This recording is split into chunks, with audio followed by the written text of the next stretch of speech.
푸른나무 교회 매일 묵상 제8주차 목요일 사무엘의 삶과 사역. 사무엘이 자라매 여호와께서 그와 함께 계셔서 그의 말이 하나도 땅에 떨어지지 않게 하시니. 오늘은 사무엘에 관해 살펴봅니다. 책에서도 말하듯 사무엘은 마지막 사사였습니다. 그가 사울을 왕으로 세움으로써 사사 제도가 끝나고 왕정이 시작되거든요. 그런데 위대한 사사였는지는 잘 모르겠습니다. 왜냐하면 그도 문제가 있었기 때문입니다. 우선 사무엘 하면 역시 그 어머니 한나 이야기부터 해야 할 텐데요. 오늘은 자세히 얘기할 수가 없어서 그냥 간단히만 살펴보겠습니다. 아들이 없어 괴로워하던 여인 한나가 그 괴로움을 안고 하나님께 통곡하며 기도하는데 하나님께서 그 기도를 들으시고 주신 아들이 사무엘이었지요. 그리고 한나는 그 기도대로 아들을 제사장 엘리의 집에 보냅니다. 그런데 그 엘리의 가문은 엉망진창이었습니다.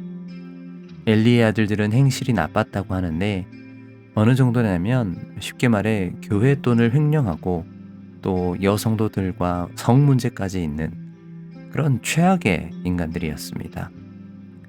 그래서 3장 1절은 그 시대를 여호와의 말씀이 희귀하여 이상이 보이지 않았다고 합니다. 2절에서 엘리의 눈이 점점 어두웠다는 것은 실제로도 나이가 들어 노안이 왔겠지만 하나님과의 관계가 멀어져서 아들들의 죄악조차 제대로 보지 못했던 것을 상징하는 것이기도 합니다. 그런데 그런 그때에 하나님의 등불은 아직 꺼지지 아니하였으며 엘리의 눈은 어두웠지만 하나님의 등불은 여전히 켜져 있었습니다. 이 하나님의 등불은 성소 안, 지성소 앞의 등불로 저녁부터 아침까지 켜놓게 되어 있었기 때문에 이때 시간이 새벽이었다는 걸 말하는 것이겠습니다.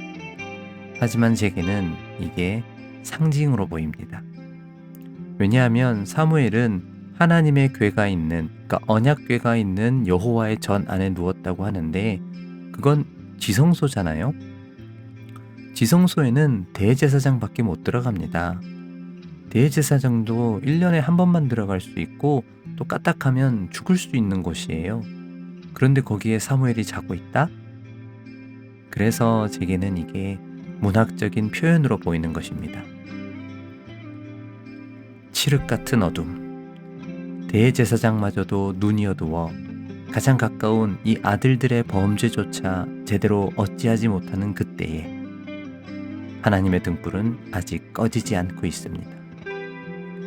이 아이, 하나님을 가까이 하는 이 어린 사무엘이 바로 하나님의 등불인 겁니다. 하나님의 등불이 사무엘을 통해 아직 꺼지지 않고 어둠 속에서도 빛을 내고 있습니다. 물론 그 사무엘도 아까 말씀드린 것처럼 문제는 있었습니다. 사무엘도 엘리처럼 자식 문제가 있었지요. 그 전에 다른 사사들처럼 사무엘도 완벽하지는 않았습니다.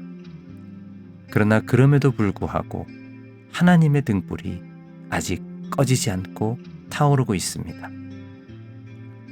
사랑하는 여러분, 오늘 우리가 살아가는 세상은 어떤가요? 이 세상도 칠흑같이 어두운 그런 시대를 우리가 살아가고 있는 건 아닌가요? 그러나 하나님의 등불은 오늘도 여전히 꺼지지 않고 있습니다. 바로 저와 여러분이 하나님의 말씀을 가까이 하고 있다면 하나님의 등불은 꺼지지 않습니다. 바라기는 저와 여러분이 이 어두운 시대의 등불 같은 사람이 되기를, 하나님의 말씀을 가까이 하며 그 말씀으로 세상을 밝히는 우리가 되기를 바라면서 함께 기도하겠습니다.